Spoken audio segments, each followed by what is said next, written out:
Good evening, everyone, and welcome to the March 15th Engineering Alumni Career Panel. Welcome, everyone. I'd like to introduce our Dean of STEM, Farah Banani, who would like to say a few words to you all. Good evening. It's my pleasure and honor to be with you this evening and to welcome our students and most importantly, our engineering panelists. But all of them have in common, they have been at the college like all of you students attending with us. So they will have the floor and each one of them will share their experience and their stellar career and this the hope from this meeting or this event that we are hosting once every spring is to basically excite you to be involved in the engineering program as well as in terms of pursuing the career. So I will leave the floor to each one of you. I'm a microbiologist and I'm computer science. So I did not skirt the line for the engineering. So all of the attendees here have stellar background as well as expertise more than any one of us can have. So you have the floor. And again, welcome on behalf of the STEM and NCC. Thank you. Thank you, Farah. I'll just quickly introduce all of you. This evening we have with us Daniel Fizami, who is a graduate class of 17, and he is with Hensel Phillips. Brian Helme, class of 09, with Barry Waymiller Design. Miguel Mendoza Martinez, class of 18, is with PPL. Anna Martins, class of 86, Van Cleef Engineering. Jeffrey Sell, class of 14, with Victaulic. Jeremy Strengis, class of 19, and soon to be a Lehigh University grad, class of 2022, and he'll tell you all about his background. Serena Tufano, class of 15, and you're with, I'm going to say AECOM, but you'll tell us what that is. And Ethan Westerholm, class of 19, who is with Lexicon, will be joining us in just a little while. So Daniel, why don't we start with you? Tell us a little bit about your education and your career journey. So I went initially I graduated high school in 2015, and then I went to NAC starting in the fall of 2015. I always knew that I wanted to do engineering, even from like the schools that I applied to when I was still in high school. So I ended up going to NCC, and I started, when I got there, I was admitted into the Smart Scholar program, which actually was, that was one of the scholarship programs that was like centered around like STEM. I met like one of my now like very close friends that we went through the whole program together. But basically my time at NCC was really helpful in like using my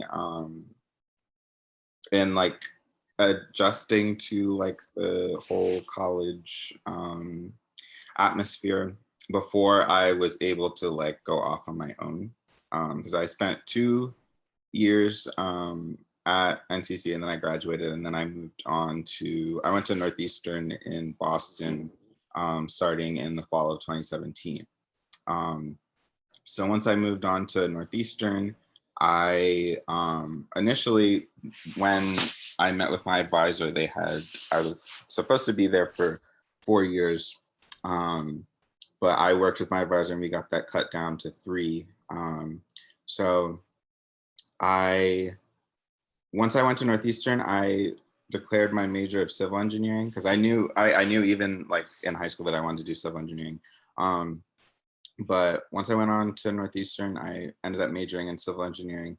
I interned each summer, or not each summer, each like summer into fall, because at Northeastern they do 6-month internships.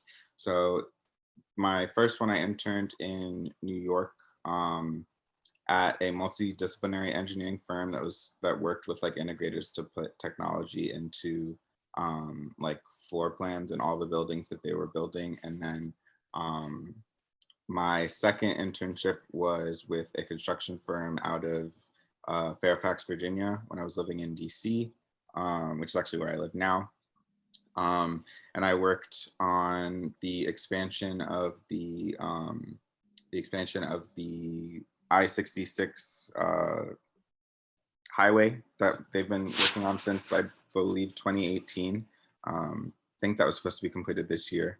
And then after that, it wasn't, I don't even think I had gotten back from DC yet when Hensel Phelps actually reached out to me before I went back to finish out the last semester of my schooling. And they reached out to me, and because I had always, the job that I'm at now, the company, I wanted to intern with them like since I got to Northeastern, because when I first saw their like presentation. So they reached out to me before I went back to school. And then I interviewed, and then they ended up offering me the position. And then I've been here on a project on the mall, the Washington Mall, since June of 2020. So that's kind of like my whole story. Great, thank you, Daniel. Brian, we'll move to you next. Sure. Hi, it's Brian Home. I started my Northampton career right out of high school as well in 2003. I was there for 3.5 years. I took 2 programs. I started off in the electromechanical technology program, basically to become a maintenance mechanic in industry. That's what I wanted to do out of high school. Didn't have a whole lot of college aspirations in high school, but wanted to learn a 2-year trade and wanted to start working right away. While doing that, I took a liking to it. I enjoyed being in that kind of industrial setting, learning with, learning equipment and machinery and, drawings and technical aspects of what the electromechanical technology program taught. But then through it, I had a lot of good pushes from some of my instructors and some others there. The dean and my advisor kind of pushed me in the direction of engineering. So about halfway into that 3.5 years, I transferred, or changed major, I should say, into the engineering program at Northampton.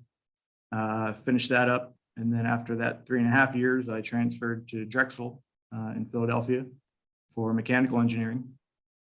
I kind of had at that point a mix of mechanical and electrical with that program. It kind of teaches you both, some programming aspects, electrical, motor control, things like that, which I found kind of fun, honestly, and kind of like doing that. But I made the change to go to mechanical engineering to try to stay a little more well-rounded, a little more general in terms. And I went there to Drexel, was there for another 3.5 years. I graduated in 2010 from Drexel. Drexel was my pick for really the co-op program. They kind of do like a mandatory 6-month internship, paid internship, and you would graduate with that experience, either 6 months or 1.5 years, depending on what track you go on. In that time, I co-opted with my now employer, Barry Waymiller Design Group. We're a consulting firm here in King of Prussia. We're based in St. Louis. We've got 45 offices and about 1,500 engineers. We do consulting for food and beverage, pharmaceutical, life sciences, semiconductor industry. We are part of a parent company that builds machinery, very large packaging and process machinery parent company that operates all across the globe. I myself find myself a lot in factories, travel a lot, do work in, for basically any product you see in your grocery store, or, in the pharma aisle, or, down to semiconductors in your vehicle. We do work on and we touch. It's been a very fun career. I've always been, I've always liked kind of working with my hands and being in a industrial factory type setting. I do find myself in the office from time to time, but a lot is on the road. I get to travel, which is rewarding, and I do enjoy. And working with young engineers when they come out of college and they start with the company, I get to help mentor them as well, which I also enjoy. And so it's been great. Again, I didn't really have the aspiration to become an engineer ever in my early life, but now I'm an engineering manager here, and I find it very rewarding. And honestly, the big push was, at my time at Northampton, giving me the push in, I think, the right direction. So here I am because of it. Great, thank you. Sure. Miguel, you're up next. Hi, everyone. So very happy to be here and welcome. So I think as many of so far that our panelists have mentioned, I also started right after high school. I also knew that I wanted to do either a mixture of science or mathematics, so I just combined it into engineering. And so I just did the general engineering program. So taking those core classes, physics, chemistry, calculus. So I made sure to get those done first. During my time there, I was also part of the honors program, which I also encourage if you're not in that already. I know with engineering, I think it's a little tough with some of the courses, since most of them I think are non-engineering based, but I think if you ask ahead and you really take the time to look ahead for your schedule, you should be able to get some of those honors courses in your schedule. But they really do help, especially with like transfer institutions here in the local area. They really do look at some of the courses that you take. And those honors courses, I think, really help give you that push. Also during this time, I was, before, it was interesting because I think right before, I was thinking of Northampton to begin with, and I received a letter in the mail about applying to a scholarship, and it was the Presidential Ambassador Scholarship. And so I applied, and fortunately enough, I was able to receive one of those scholarships. And so I believe it was like 1 out of 10 students at the time, and you basically are able to give some of your time through services, like you do a little bit of service hours and you represent the school in different, either if it's meetings or programs, but you're kind of the face of the school, and help to facilitate different areas of the resources that we offer. And that was a really very well experience for me, because I was able to meet other people who had similar interests, and it was a very diverse group, and that helped me to really also realize what it is that I wanted to do.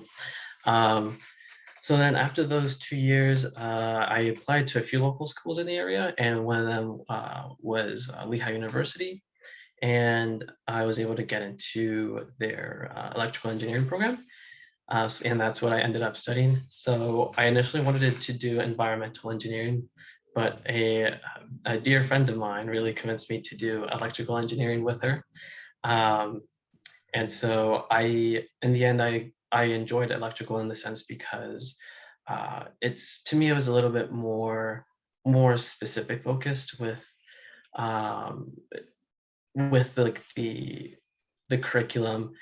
Just things that it's one thing to study things that you can see, but to study certain things that are just invisible to the human eye, I thought was very intriguing. And so upon Lehigh, I did I think 3 years at Lehigh and 2 years at Northampton. And Lehigh was able to offer me some grants to help with financial aid. And then, so I finished Northampton in 2018 and graduated Lehigh last year in 2021. So been recently graduated, and I did an internship with PPL Electric Utilities, which was a very great experience. The first internship was in 2020. Luckily enough, they did not cancel their internship experience. They had it remote, so they made it work, and we made it work. But through that program, I was able to kind of see how a utility works. During my time in this internship, I was in their transmission department, and at the conclusion of it, I was offered a position to work in the same transmission department, which is the department that oversees our all of our transmission lines, which are like 69 kV and higher.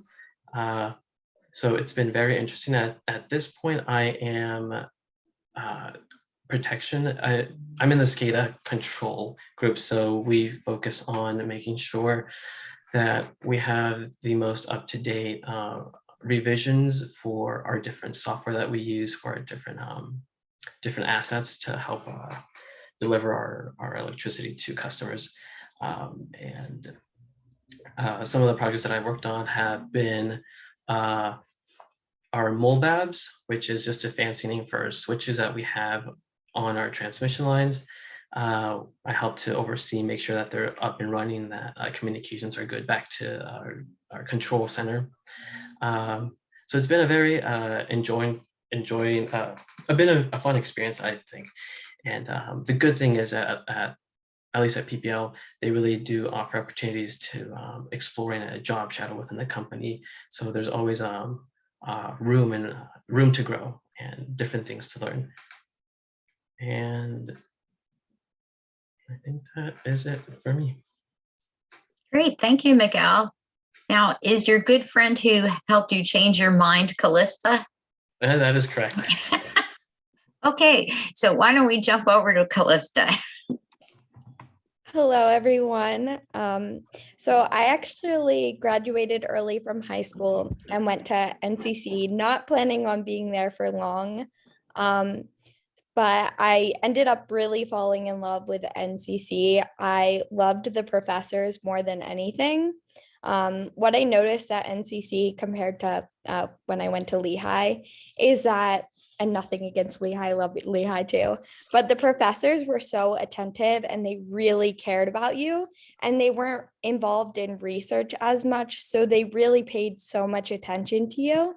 I also was in the honors program after I decided to stay, and I really loved all the classes that they offered that were kind of outside of the engineering realm, and I feel like really helped to cultivate me as a person. Miguel and I took a class studying Nordic countries, and it was probably one of my favorite classes I've ever taken, just learning about a different country and how it works. After Northampton, I ended up going to Lehigh and going into electrical engineering.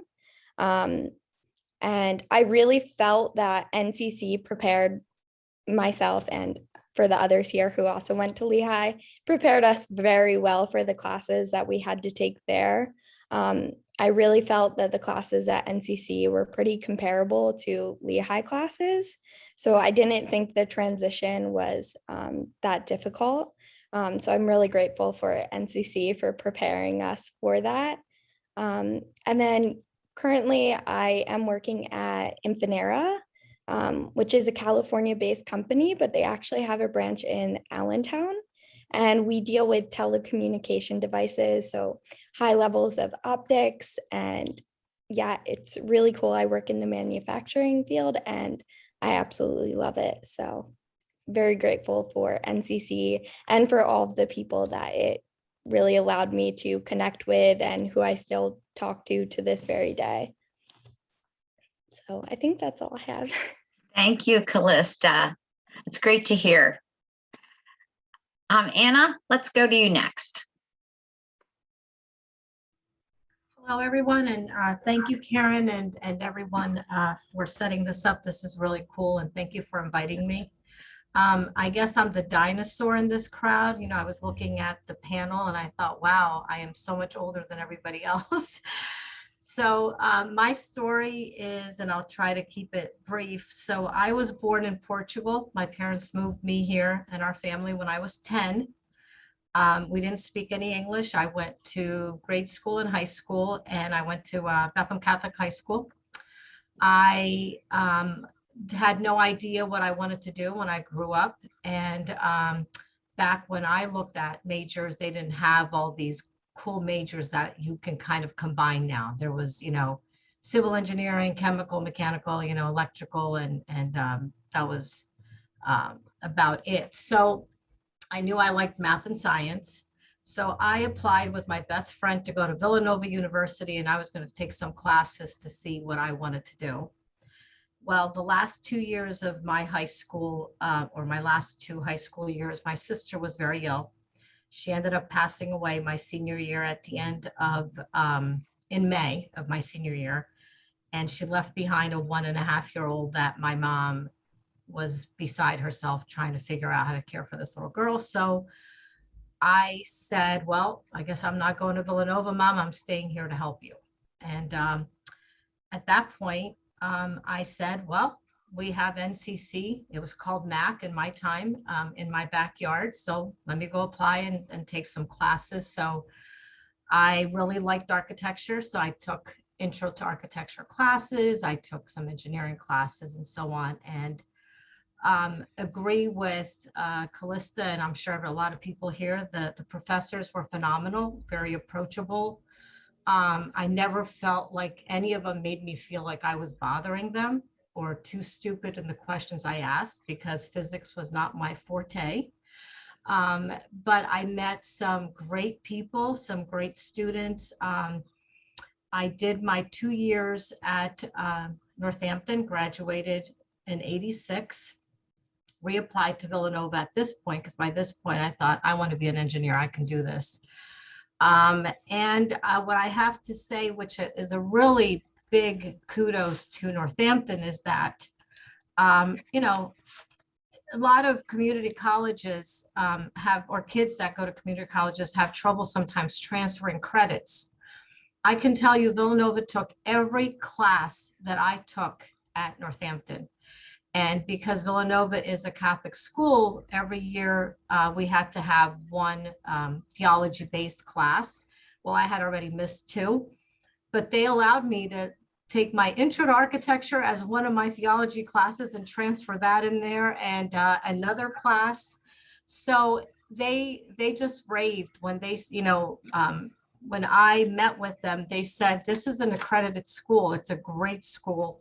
We will definitely take all your classes. And I did. I graduated in '88.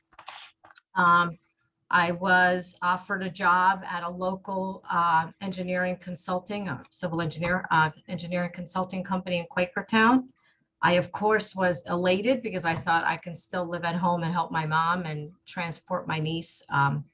My mom didn't know how to drive, so like I had to take my niece to every doctor appointment, or she had to rely on another family member. So that's what I did. And I've been working as a consulting engineer for the past, it seems like yesterday, for over 30 years. This is the 4th company I'm at. I love what I do. I love that I can help people bring their dreams to reality while still implementing good sound practices. I really love to drive throughout the Lehigh Valley and be like, hey, that's a project I worked on. Yep, that was me. Yeah, I did that, or I helped do that. Obviously, it's not just me. So I have nothing but great things to say about Northampton. I have 3 daughters. My job has allowed me to have a family. I have always had very supportive bosses at every place I've worked, where, except for one, where that's why I'm not there, where they have been very good about flex schedule, and I could still take my kids to soccer, go see a volleyball game or whatever. And yet I still get to do what I like to do and see it, you know, before my eyes. So very grateful for my start. It wasn't the plan, but it certainly worked out very well for me. Thank you for sharing that, Anna. Sure. Jeff, let's go to you next. Sure. Want to say, hi to everybody, and thanks for having me as well. So my journey actually kind of started way back in middle school. So I actually ended up, I had a computer class, and before the class started every day, we'd get in a little bit early, and we'd have some time to mess around on the computers. And it just so happened that the computers that we had Google SketchUp on them at the time. And so I'd always, mess around in Google SketchUp and making houses and things. and the computer teacher would always comment on them. And he said, man, he's like, you should really think about going into architecture since you love the house thing. So that was kind of my first thing into modeling and doing that. But that was on the architecture side. So as we started going through the years, that was when the housing bubble was starting to crash and things like that. And, you know, I got some stuff from my parents, like, is that really what you want to do? You don't know how the market's going to be. I also wasn't very good at drawing, which was a thing. But at that time, I was also, you know, at the point where I really liked taking things apart, putting them back together and learning how they worked. And I loved amusement parks. And so I really started getting fascinated into amusement park engineering and roller coaster engineering. So when I got to the point of where I wanted to apply to colleges, I thought I'll do some engineering, I'll do some with architecture, and then kind of pick from there. So first when I applied to University of Maryland, I think it was, applied for architecture, they asked for a drawing of a bowl of fruit, and I couldn't draw. So I was out of the architecture scene. So then I knew it was engineering, and I only had one school for engineering that I basically wanted to do, which was University of Delaware. And it was either, you know, get in there, or if not, you know, I was going to go the NCC route. And I didn't get in accepted to Delaware. So I ended up going to Northampton. And I think it was, you know, probably the best thing for me, because as some mentioned before, it was a really great way to get an intro into, you know, engineering, learning more about it. Also helping you kind of figure out what you like and what you didn't like. I knew I wanted to do mechanical because I do like things with moving parts. And I know mechanical has a very wide range of things that you can do, anywhere from, you know, HVAC to cars to robots to, you know, the roller coaster engineering thing. So I knew that I wanted to go mechanical, but within mechanical, I didn't really kind of know what I wanted to do. And, you know, I took a coding course at NAC to see if I wanted to do that. Didn't like it a whole lot. But on the flip side, I took a course on drafting with AutoCAD, or SolidWorks, excuse me, and really loved the modeling part of things with SolidWorks. And even today still use that. I do some modeling for 3D printing, do some modeling for what I do at work. So it was a really great way to get an introduction into engineering, since I had just recently kind of switched over to that when I was applying, learning more about the field, and getting in there and learning kind of what I liked, what I didn't like, things like that. From there, I ended up transferring to Temple, which is actually was a really great thing. So I do, at the time I was working seasonal in the fall at and in the summer at Dorney Park. And actually I ended up getting the internship at the company that I currently work at. So that's why I ended up choosing Temple, because I could take the train home every weekend from Temple to about the Quakertown Colmar area. And then my family would come pick me up and they'd bring me home for the weekend so that I could work on the weekends in the fall. And it just so happened that I was looking for some internships. And being in the amusement space, I was applying to Universal, Disney, some places like that. And it's unfortunately a really small field with a lot of people that want to get into. It was really tough. And I was kind of getting to the point where I was getting frustrated about getting an internship. And I was actually getting really close to going to another local company, Lutron, when I had about a 2-week period for Dorney Park's Halloween season that I was doing some hiring for. So I had worked with them for a couple of years. So they kind of trusted me with the hiring. And one of the gentlemen that came in, I was asking him what he did, and he said that he was an engineering director with this company called Victaulic. So I had briefly known about Victaulic. I had some friends that had worked, fathers that had worked in a foundry because they do casting of metal. So I had heard the name, but I didn't really know what they did. And I asked them if they did internships, and they actually have a huge internship program at Victaulic every spring. Anything from finance to engineering to you know, stuff in the foundry, stuff in manufacturing, all over sourcing, you know, whatever you might have in a professional company, they do internships for. And so actually ended up, you know, getting very friendly with the gentleman over the season, ended up getting my internship with the company, which ended up leading to me getting the job. So that was in the summer before my graduation. So I did the internship, and at the end of the internship, I was asking if there were any jobs available. And I knew that I wanted to be in the design space for engineering. So there's a couple of different areas. And I knew that I wanted to be in the design space. And there was only one position that was really available that he told me, which is application engineering. Basically the technical liaison between the engineering team and our sales and our customer, holding the technical knowledge. It's a lot of answering phones, it's a lot of customer phone calls, a lot of traveling to different sites, all that kind of stuff. And at the time, I wasn't really a huge phone person, and I was very limited in travel. So my family, we never flew anywhere because we had a member of the family that didn't fly. So we never went very far for vacations. I'd never been overseas. I had never been further west than Ohio. So the travel thing kind of scared me a little bit too. So at the time, I kind of said, well, I appreciate that, but I don't know if it's for me. Ended up for our company, we have to do an end of the year internship presentation. I ended up going through my entire presentation. And at the end of the presentation, the VP of engineering, he attends all the interns presentations. He actually came up to my friend that I knew that worked at the company, said that he really loved the presentation and he wanted me to work for the company. So he ended up coming back to me and he said, hey, I know we talked about the application engineering position, that maybe not something that you really want to do, but it might be a good way to get into the company, to get a design position, and they really want to have you here. So that's how I ended up getting into Victaulic. By the time that I had started, so that was in the summer of 2017, I started in January of 2018. They had actually formed an entire new team that was kind of like an in-between design and application engineer role, doing thermal design systems. For background of my company, we make couplings for a pipe. Basically, instead of welding it, you put a coupling on with a gasket. And so we did a little bit of design on, when pipes heat up or contract and expand. So I kind of got a little bit of the design and also got a little bit of the application side. After about a year of doing that, they actually changed the requirements for that position, that you need to have a professional engineering license. Moved into the application engineering side completely from there. And that's what I've been doing ever since. So it's really cool. I've actually started to embrace the travel, getting to see some different things. I've gotten to go all over. I've gotten to leave the country.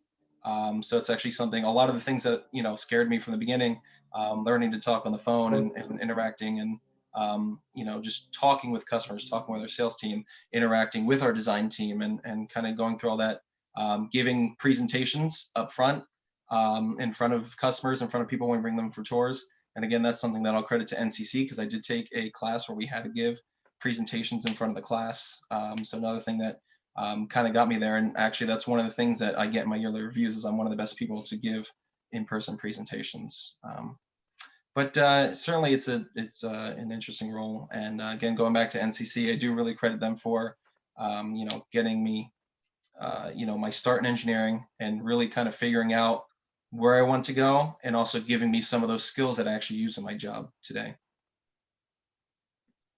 Great. Thank you, Jeffrey. Appreciate it. Jeremy, why don't we come to you next? Hello, everybody. Thanks for having me here. I feel like my story is not as epic compared to all the other ones that went before me, because I'm still in school, but my story is unique in a different way. So Jeff reminded me, though, I heard a lot of pieces of my story from other people today, so I felt really inspired. And Jeff had said something, he reminded me that as a kid, I also just took things apart and put them together, and I always wanted to figure out how things worked. And remember my father as a kid, he got me a build your own radio kit. So I'm turning 40 in a couple of weeks, just to give everyone an idea that maybe my story is different in that regard. But so he got me a make your own radio kit from Radio Shack when I was a kid. I was maybe 10, and I always just was fascinated. Where my story may be a little bit different, though, is that I didn't perform well in high school. I got into drugs. I had ADD undiagnosed, and I just really didn't do great. And so when it came time, I graduated. I just got by in graduating high school. And so college really wasn't in the cards for me at that time. So I got into the restaurant and hotel industry, bartending, bar management, restaurant management, etc. I did that for like 12 years or so. And after a certain amount of time, it's just part of the story, so I have to mention this, but I I became addicted to heroin, and after being addicted to painkillers. And I wasn't sure if to share this part, but it matters in my story though, because I went to rehab, and after rehab, I really didn't want to be in the restaurant and hotel industries anymore. I kind of have a conversation with my family and some friends in recovery, and started thinking about the idea and thinking about how when I was a kid, I was fascinated by technology. I liked designing things and sketching things. And so I thought, while I was just in my transition leaving, I was actually working at the casino here in Bethlehem. And as I was leaving, I started taking part-time classes at NAC.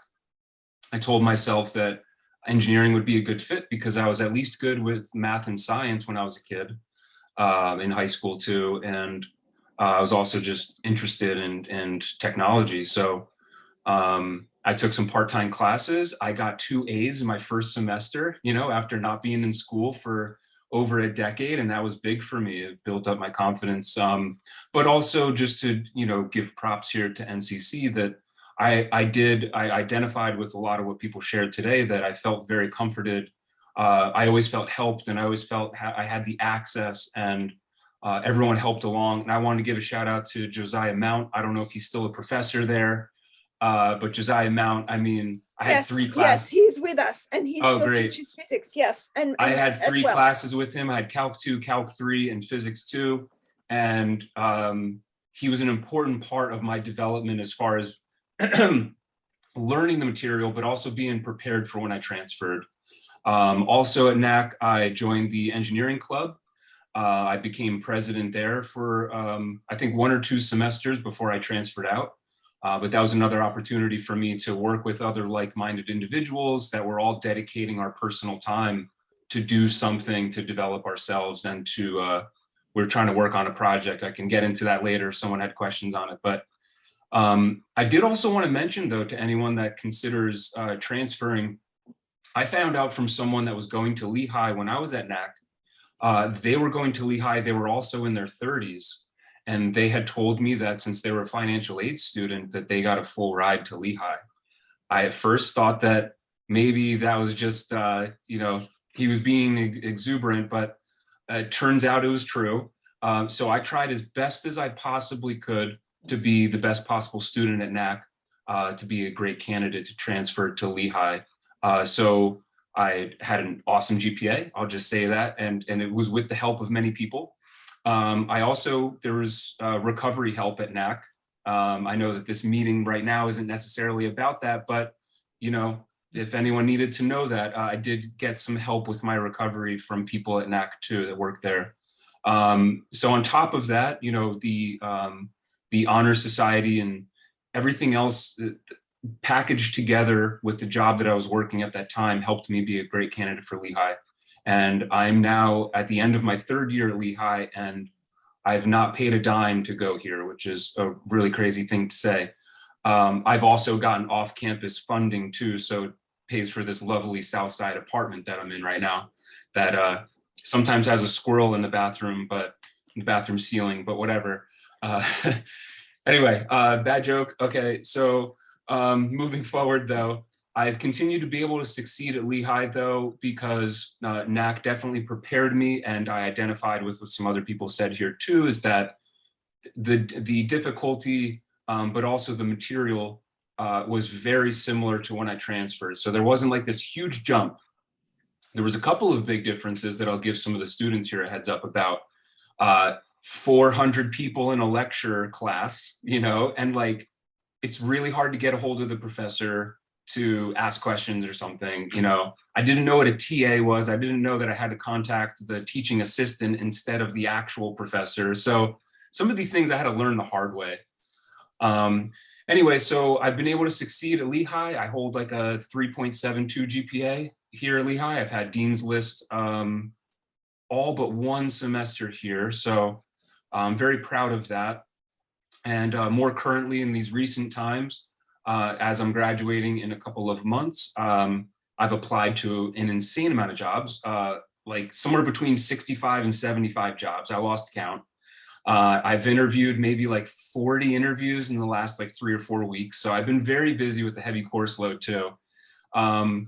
But one of the benefits of electrical engineering, I think I forgot to mention that that's my degree, that's my major here.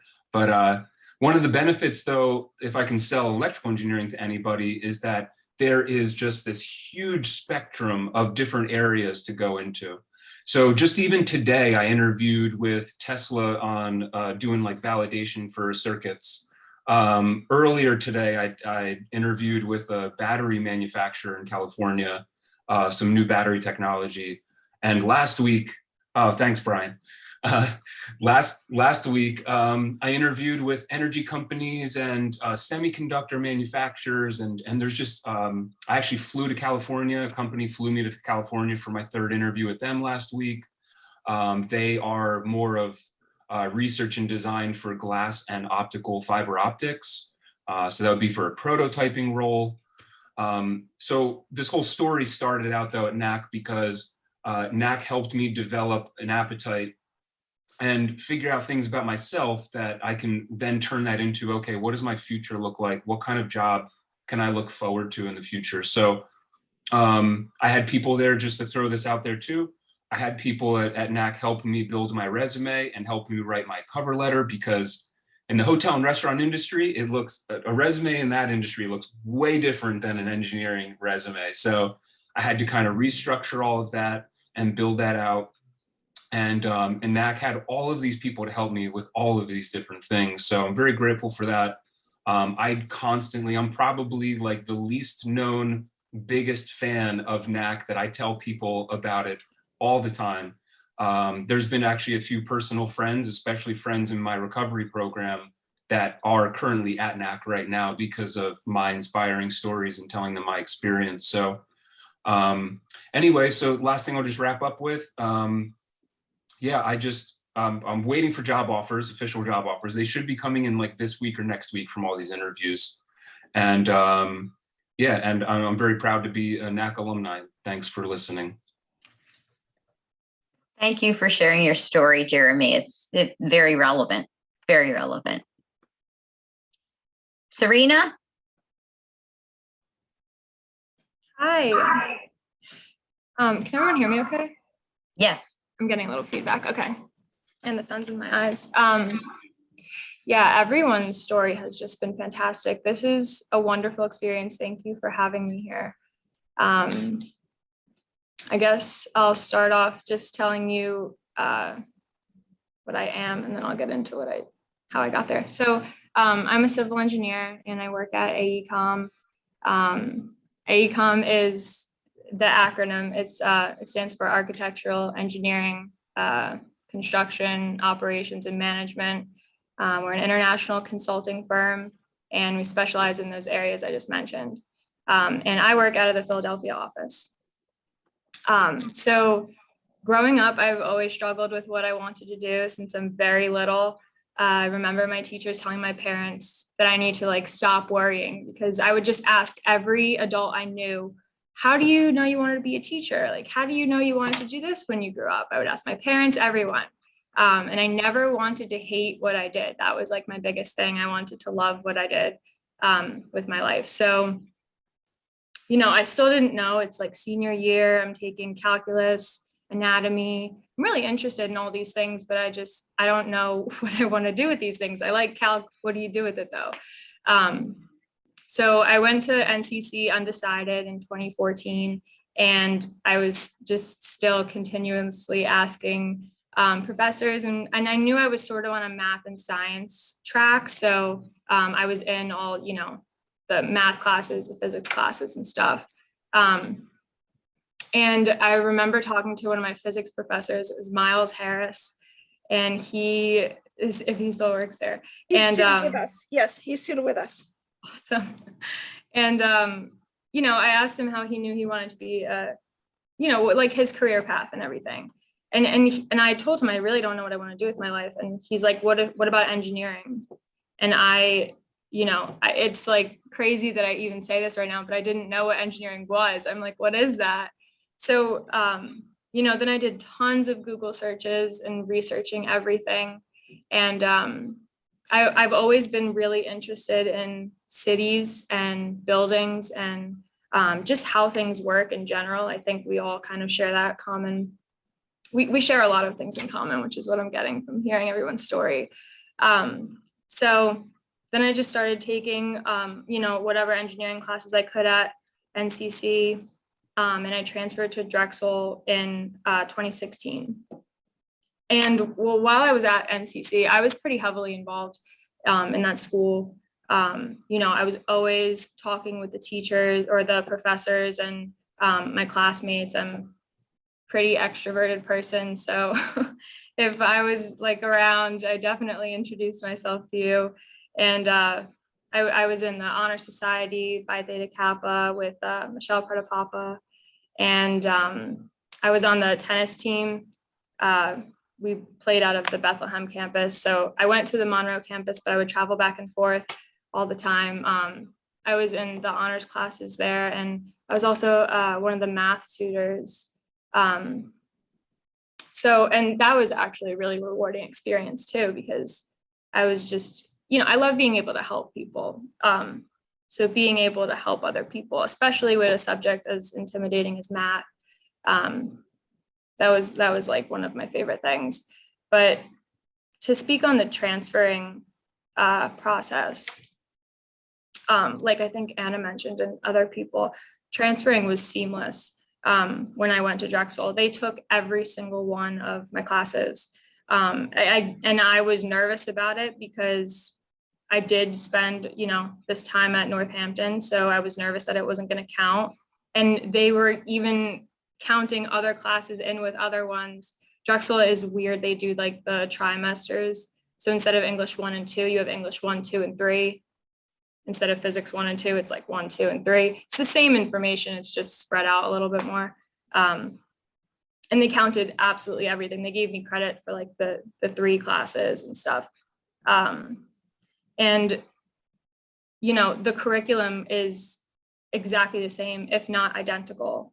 You think about like, 2 + 2 is 4 at every university you go to. I'm sure we've all learned physics the same way, all learned calculus the same way. Doesn't change that much. So academically, I have my bachelor's and master's in civil engineering. There was a 5-year program at Drexel where you could also do the master's at the same time. That was pretty difficult doing them at the same time. But we prevailed. And I have them both in structures. That was my concentration. And when I started doing my internships, I had one in structures, and I just realized that this was not going to be for me, but it was kind of too late in the process. I was basically graduating, and nothing against structures if that is your bread and butter, but it was just a little too cut and dry for me. So what I do now, I'm actually in transportation, specifically railroads. And I basically design like railroad track alignments, which is what the train runs on, if you can imagine those rails. And what I like about this so much that differs from structures is how everything is always different. I'm never working on the same project. With structures, they're not really going to change how buildings are built because they're standing and they're not falling down. So let's just keep making them the same exact way. And with rail, it's, once you're impacting something, you're impacting all this other existing infrastructure around it. So, and people tend to think, how are you even working and designing alignments? Aren't all the tracks already out there? They are, a lot of them, but a lot of states are trying to implement new transit systems. And there's also just projects that we do on existing rails. So, some projects are how do we get from point A to point B? And you're snaking in between, I don't know, Chick-fil-A's and cemeteries. You don't really want to go through any of those, but sometimes you got to blow through I don't know, some old parking structure. So it's cool. There's a bunch of different impacts. And And if anyone wants to hear more about that, I'm happy to talk about it. But yeah, it's kind of my background. Thank you, Serena. And Ethan will wrap up the panelist portion with you. Hi, Karen. Thank you. It's good to be here. Sorry, I got on a little late, so I apologize for anything I missed in the beginning. It was really cool hearing all the stories. I'm very glad to be here. So my story starts from the engineering side, directly at Northampton Community College. Going into college, I wasn't really sure what I wanted to do, and engineering wasn't even on my radar. I knew I wanted to do some college, kind of like some others. As I was wrapping up high school, I didn't necessarily even enjoy school, wasn't even motivated to do college, but I thought it was smart. And so I'm like, you know what, I'll do it. So I got started in the electrical construction program, thinking I was going to get started as an electrician. And once I started doing the schooling at the Northampton Community College, I just really enjoyed it. I found myself getting motivated. I was doing very well. And I think that's what gave me motivation, was having a direction, rather than maybe when I was in high school, not really caring as much and not really knowing what I was going to do. And so the motivation wasn't there. And once I got motivated, it just continued to progress. So I started working for an electrician while in college. Actually, one of my instructors hooked me up with that position. So I started working part-time and doing school full-time still. And while working for the electrician, I got the opportunity to do some work in a company called FlexLink, and they built conveyor systems for all different products, whether it was Pantene conditioner or M&Ms or whatever it was. They would get boxes of product, and we were building conveyors to transfer it from one portion of the manufacturing process to the other. And I remember walking in there and just kind of being like, man, this looks really cool, and being intimidated by it as well. But then as I started working on it, I really enjoyed it, and I was like, this is what I want to do. I want to get into manufacturing and start doing electrical work in this side of the industry. So I didn't switch my major at Northampton, but I decided to also work on my electromechanical technology degree. And so I ended up doing both. I finished spring of 2019. As I was wrapping up those degrees, I saw a flyer for the Bachelor of Applied Science of Technical Leadership through Bloomsburg University. And again, I never thought I was going to even do a bachelor degree, but I was enjoying my schooling. And as I started thinking about my future, I said, I think if I go down the manufacturing route, I would like to get into a more supervisor or management position down the road. And so I said, you know what, I'll look into this. I ended up starting my bachelor degree at the same time as I was finishing my associate degree.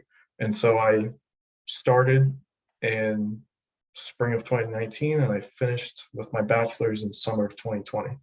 So just a little over a year, I went from my associates to my bachelor's. And that was also partly because of having both degrees at the community college. I had a lot of extra credits, and Bloomsburg University basically transferred those all over, covered all the general ed classes I would need to take, and coupled with the fact that I was able to get started while working on my associate's degree. And so Northampton Community College really set me up to even have the opportunity to pursue that degree, pursue it as quickly as I did. And another big thing was I was committed to graduating debt-free. I didn't want to kind of get started with all kinds of debt. And so I was looking for something that would set me up for the future, and prepare me for whatever I had, in mind for the future without, breaking the bank. And I was able to do that, which was very exciting. And as soon as I finished my bachelor degree, I was able to get hired as a controls application engineer at where I work now, Flexcon Corporation. I had done my internship there. I'd also started working there part-time while wrapping up my associate's degree in the panel shop building. And so we were building and wiring the control panels for the equipment that they make. And so they got to know me for a couple of years actually before I finished my bachelor's degree. And when I did that, they really liked me. They kind of knew I was looking to leave because I wanted to pursue something that was more challenging.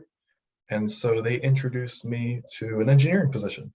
And I never really thought I was going to go into engineering because I don't have an engineering degree technically, but they saw my potential and they welcomed me on board, and I've been there for close to 2 years now as a controls engineer. And so we're a company, we build bulk handling equipment for all different types of materials like grains, powders, coffee beans, salt. So it's really cool because we get to serve so many different industries. I do stuff for Tesla, I do stuff for pharmaceutical, I do stuff for food, which keeps us very busy because typically when one industry is kind of gets slower, another industry is picking up. And so even with COVID and kind of like the lull that we saw in some industries, other industries such as the pharmaceutical and companies producing toilet paper were ramping up production. And so it was cool to kind of always have that busyness, and I've been enjoying my time there and looking forward to what the future holds. Great. Thank you, Ethan. Thank you. I personally have been inspired by all of your stories. There's a lot of similarities in them, but also a lot of differences. And whenever we have these panels, I learn so much because I was not a science person. I was a communication studies major in college. And Jeff, I'm really sorry you didn't get into the University of Delaware because I am a blue hen. Before Fritz had to leave for class, he did type a question into the chat. And I know you've probably all seen it, but if you were able to go back in time and have a conversation with your 15-year-old self, what advice would you give to yourself? And there have been a couple of answers. Jeff responded, do whatever you can to keep as many avenues open for yourself. Take some diverse classes, take chances, be open-minded. Applying that thought to engineering side, take the FE exam, even if you don't originally plan to be a PE. If it leaves the door open, if you ever change your mind, don't be afraid to intern at different companies in different types of positions. And Jeremy had said, learn OOP. I don't know what that is. Yeah, I thought about that after I hit the enter button. Object-oriented programming, just being that since I've been applying so much and interviewing so much, being versatile in some of the programming for not just electrical engineering, but some other disciplines too. I found out that it's just such a important experience and skill set to have.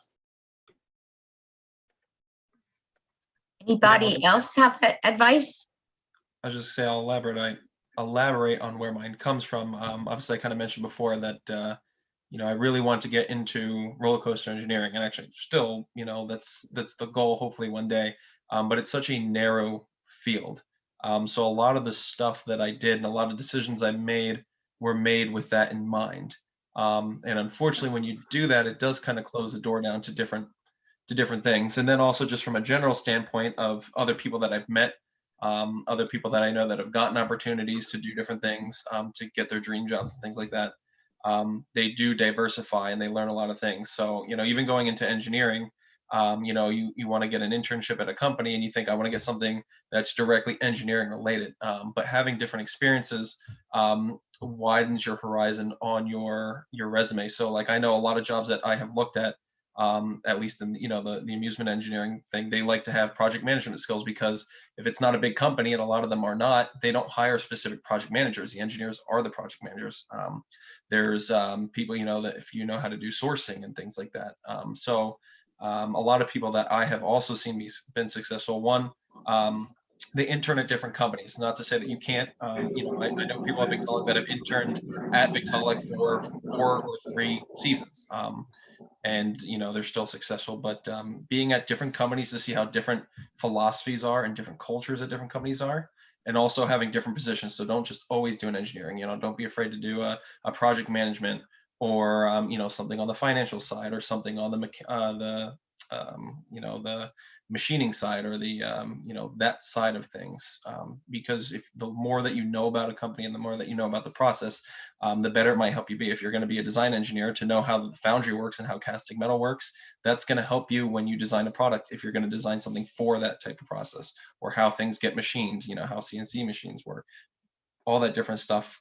You know, those different things help you, and it just leaves the door open to give you more opportunities instead of being so narrow focused like I was. Sorry to be long-winded there. If I could just play off what Jeffrey was saying,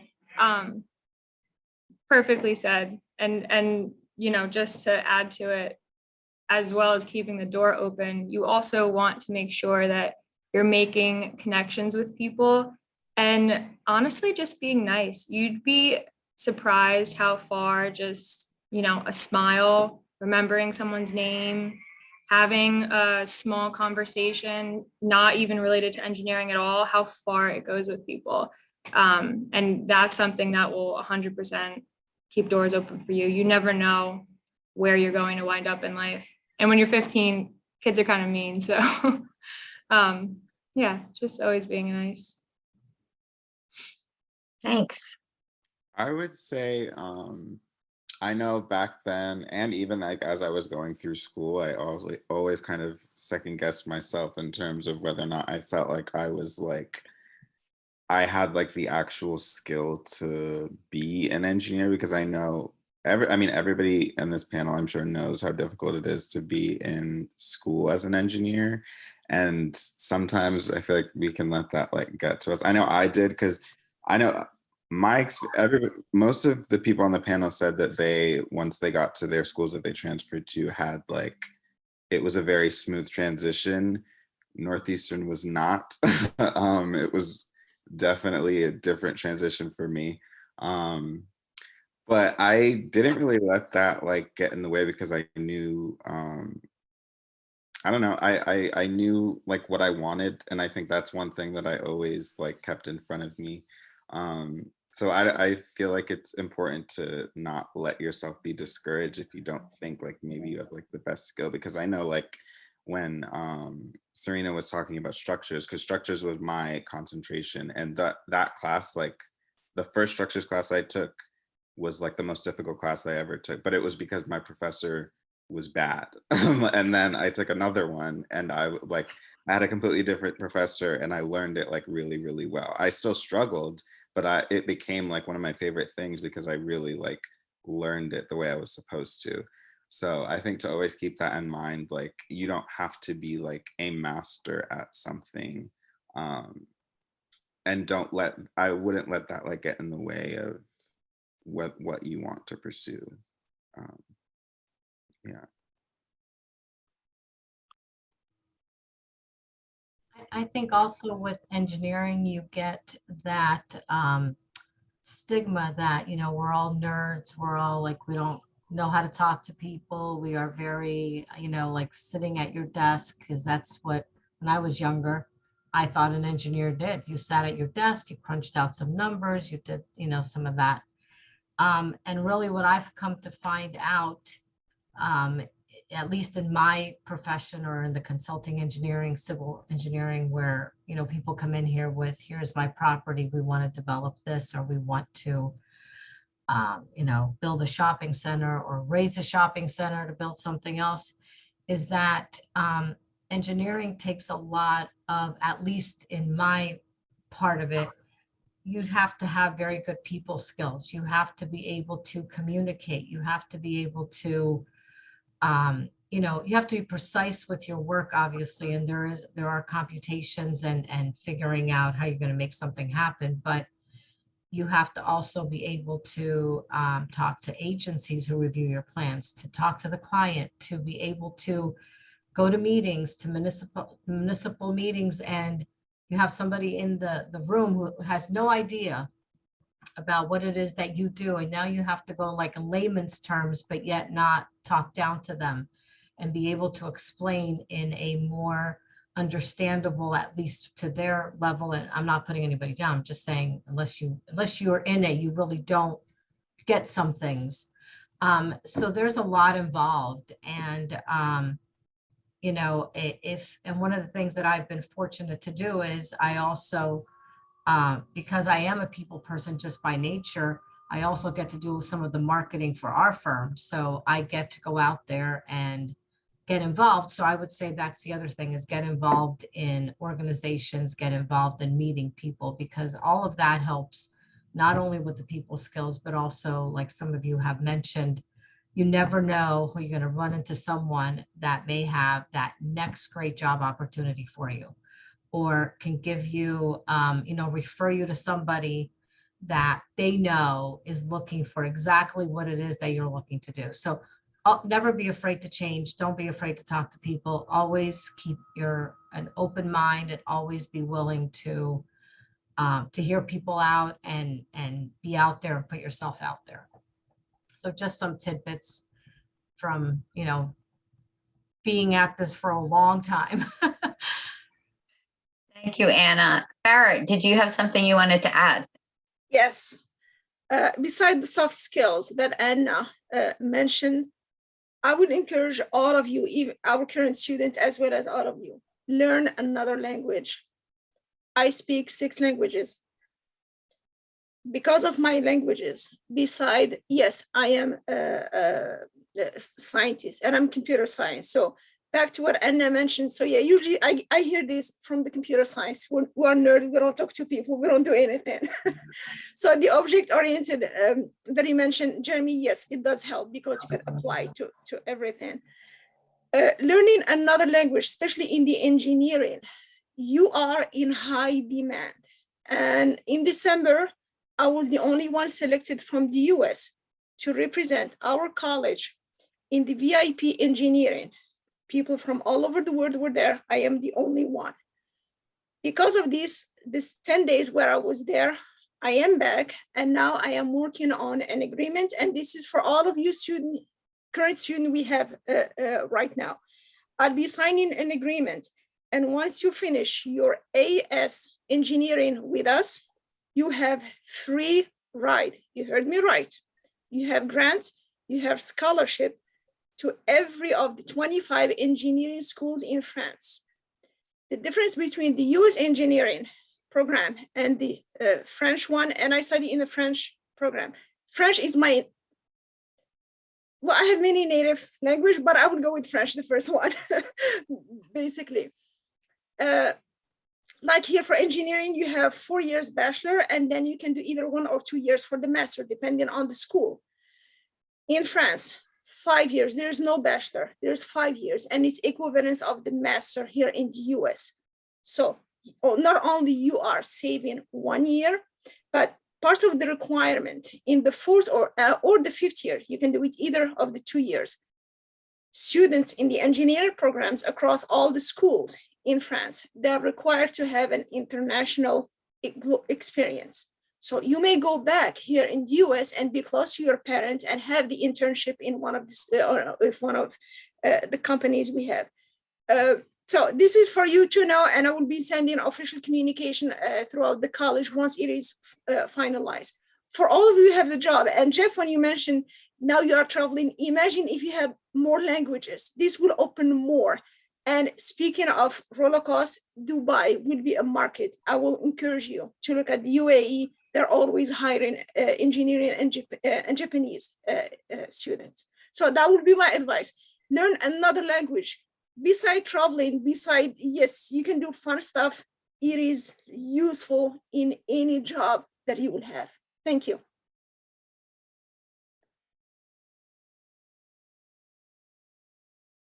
Do any of our students have any questions? You're so quiet.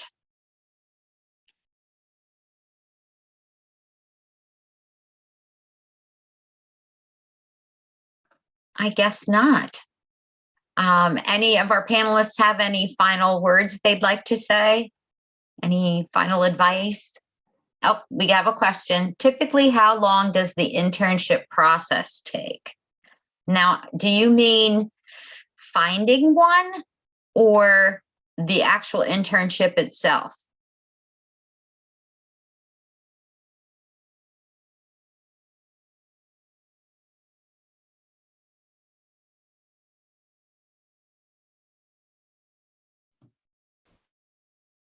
Well, first- when I did one at Northampton, part of my program, it was one semester. So, what's that, 3 months or so.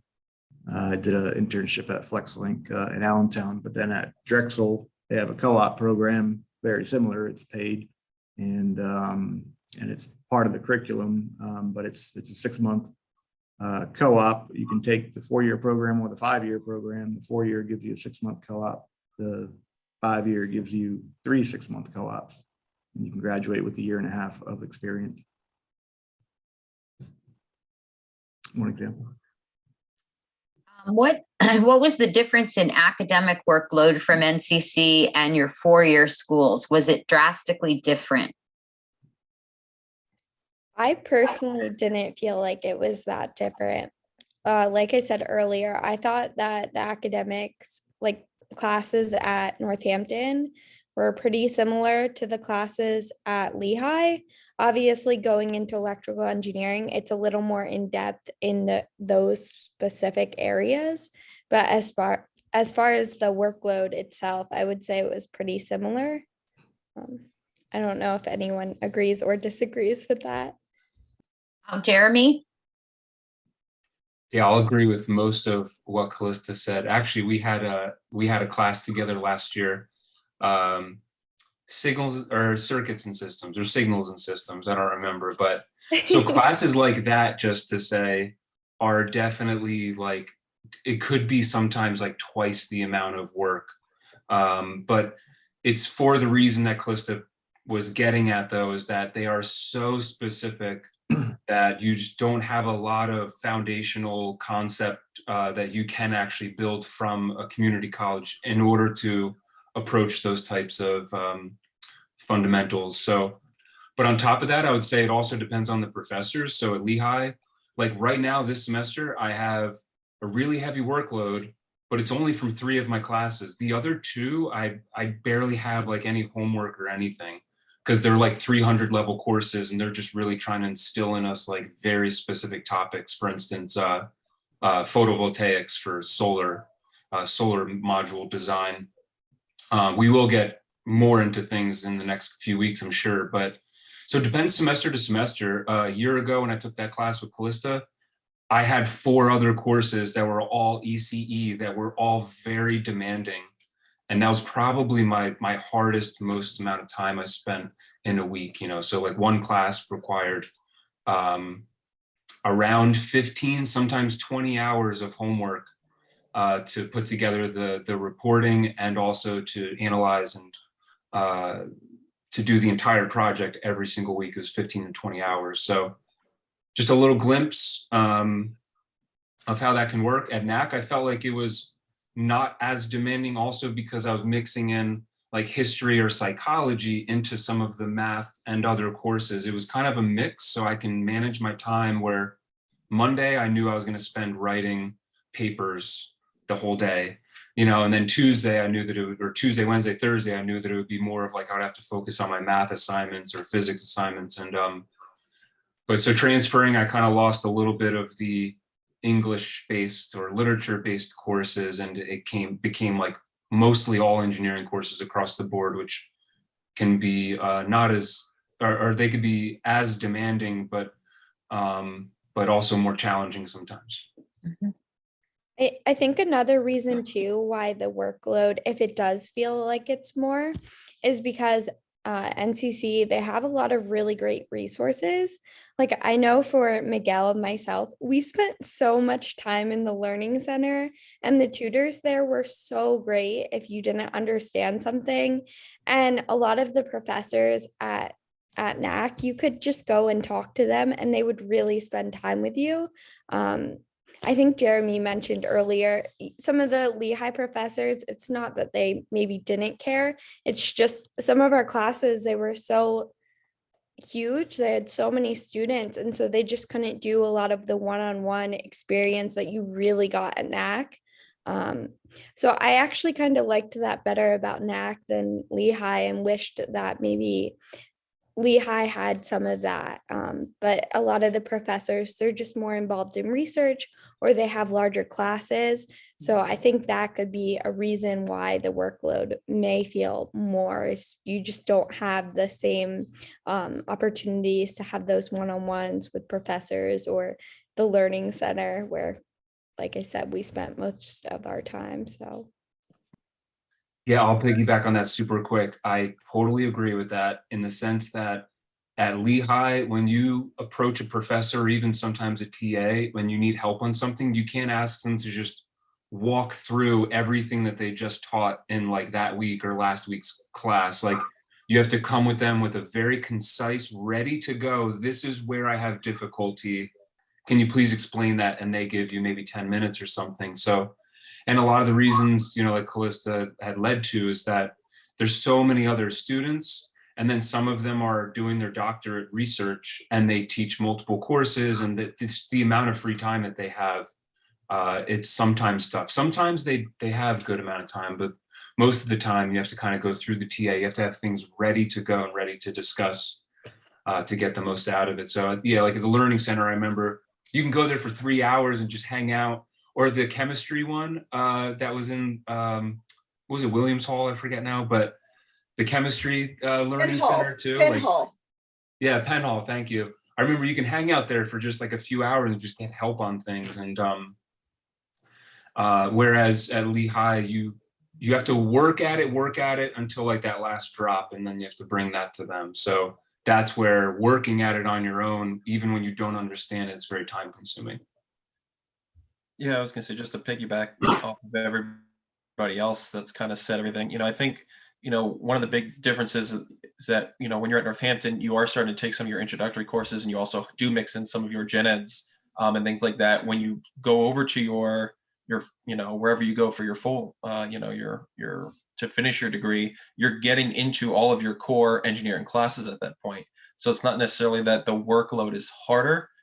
It's just that you're now, more focused. You don't have some of those, I will say easier or just less workload classes mixed in. Every single credit that you have is something that's really directly focused. On top of that, a lot of universities, I know I know Temple did it, and I know a couple other schools, they have a senior design project or a capstone project, which on top of your classes takes up a lot of time to do. And then to kind of piggyback off of, what Jeremy and Calista said before, another big thing is your class size, going from something that may be 50 to 100 students to 300 plus students, depending on where you go. It's not going to be every college, because some colleges are smaller, but not getting quite as individualized attention from professors because of the bigger classes.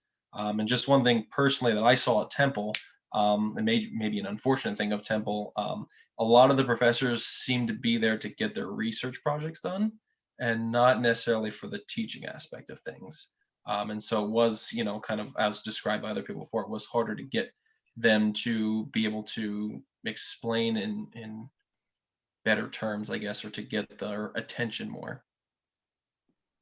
Specifically, I think the reason why my experience was different, and I don't know if any of the people that went to Drexel can weigh in here, but I think because Northeastern was because the co-op was incorporated into the curriculum, I think all of our professors and all of the students as well, the way that we went about our degrees was that when we were in school, that's all we did. I know a lot of my friends would not, when we were on campus and we were actually learning and not on co-op, a lot of us didn't do anything outside of school, and then everyone went crazy when we went on co-op.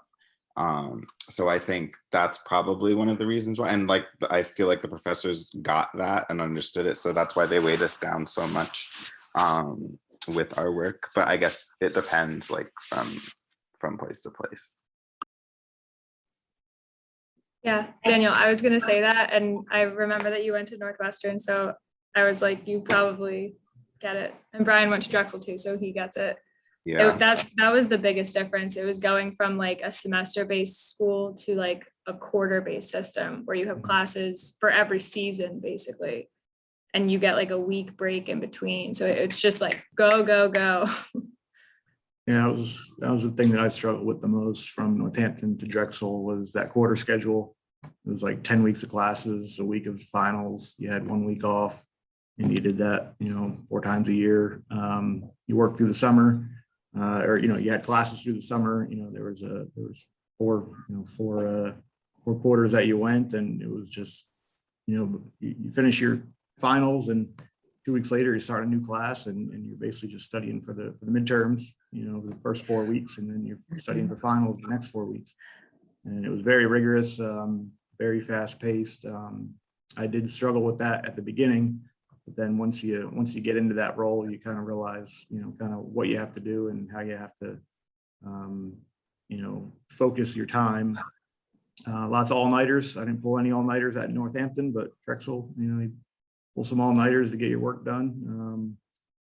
Big group of you get together in the library and try to, get it done over a long night. But that was probably the biggest struggle, and the paycheck, the price tag, I should say, of Drexel versus Northampton.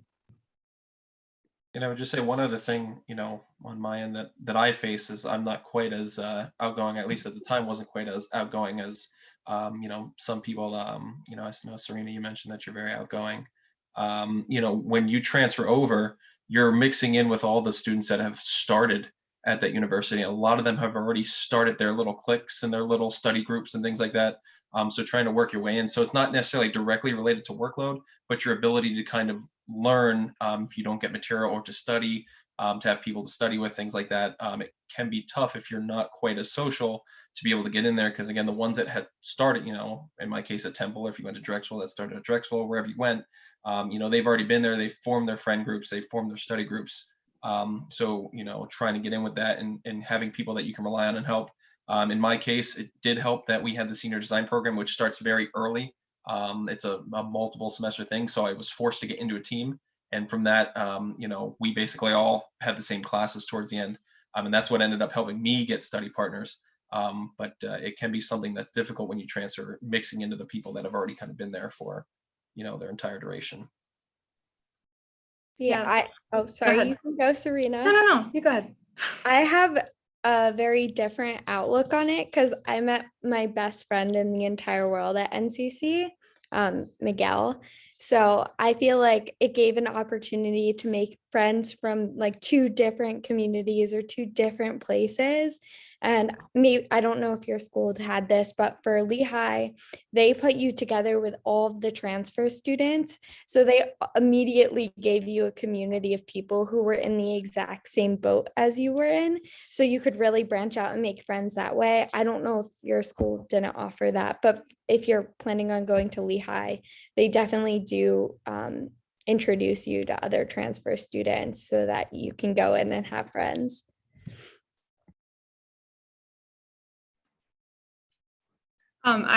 You guys just made me think of the friend thing. I forgot this whole portion existed, but when I'm like obviously very outgoing. So when I moved to Philadelphia, I have no friends, no one I know.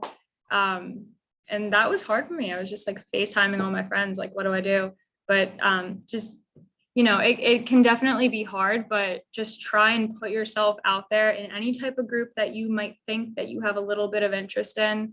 If you like sports, there's sport teams, all different levels of sport teams. There's, all different types of things involved with engineering.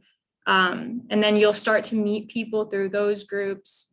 And like Jeffrey said, you just have to kind of slide into those existing friend groups and be like, hi, I'm new, I'm a transfer student. You guys are friends, you want to do homework together kind of thing. More brains is always better than the one brain. And something that I was like, I don't know if anyone's interested in Greek life, but I was super against it. The social Greek life, not the honors Greek life. but I was like, I will never be in a sorority, you know, mean girls, not for me. And I totally judged sororities, like 100%. And it took me so long to find friends at Drexel. And then I gave it like almost a good year, and I was like, all right, fine. Like, I just need some friends. So I went out and I joined a sorority, and I have like my absolute best friends after joining one. So, and no one was mean to me because I don't put up with that. So if anyone is like on the fence about that, or just really had sort of the same outlook that I did, you know, I've learned a lot. And one of the things is just not to judge things that you see off of like TV and movies. You know, you don't know unless you go out and try for yourself. Yeah. Well, thank you. We actually went a whole half hour over the time we were supposed to go, so I want to be respectful of everybody's time. But I did have one quick question for Anna. I mean, I already know PPL, Victaulic have very structured internship programs.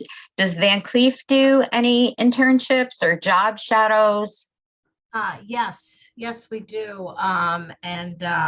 We are actually looking for interns for the summer or during school year as well.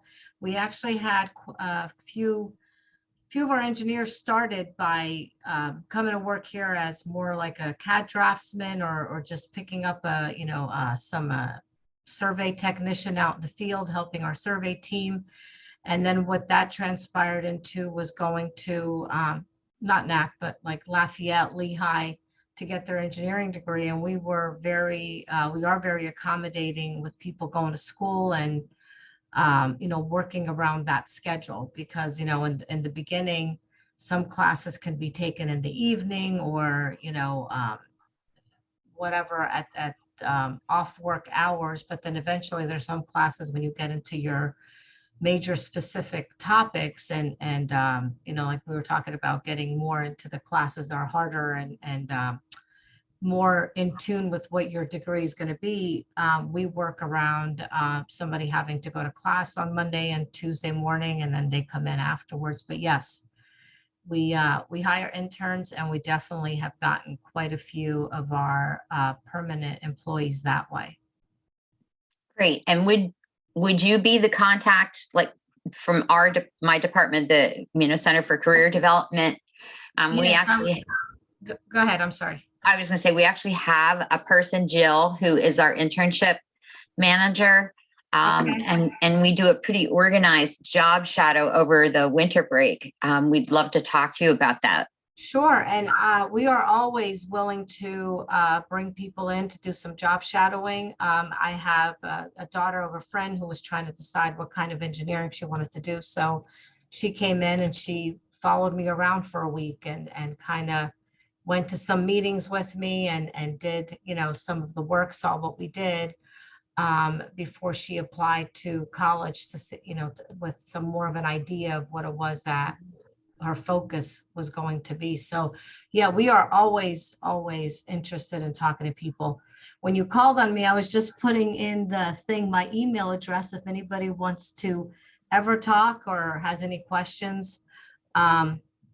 I would be more than happy to do that. I think did I hit send? I don't see it, but hold on a second.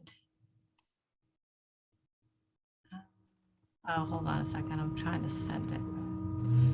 This is what happens when you're a little older. You're a little more technology deficient. There you go.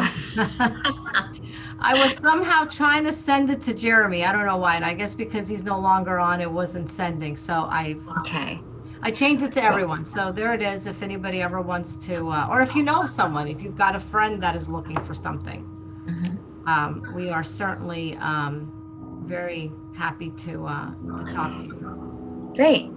Well, I don't want to take up any more of your valuable time. This has been wonderful. If any of your other, Flexicon or Daniel, I know you're all the way down there in DC. Brian, you're down in the King of Prussia area. If your companies are looking for interns or interested in doing any kind of job shadows, please let me know. And Serena, you're in Philly. I mean, we do have students regionally. So we may have Philadelphia students who happen to be living in the residence hall and, are looking at engineering. So I would, if you're okay, I can share your contact information. And for the students who are still on, if you're not on LinkedIn, sign up for LinkedIn, get your profile set up and reach out to people. I do it all the time. That's how I found many of you. And just know that the Center for Career Development and Alumni Engagement is here to help the students, internships, resumes, cover letter writing, mock interviewing, just about any career-related question or concern or activity that you're looking for, we have. So, and thank you, Farah, our Dean of STEM. We really appreciate you being here and supporting this effort. Thank you for having me, and thank you to each one of you. Pleasure meeting you, and it's very rewarding from my seat in terms of, I'm glad to hear NCC did, and our faculty did an amazing job, and I have no doubt they will continue. Thank you for sharing your experience with us. Karen has the email. I may reach out to you if I have any questions or follow up with each one of you, but thank you again for your time. Have a good evening, everyone. Thank you. Have a Bye. great Thank night. you. Thanks so much.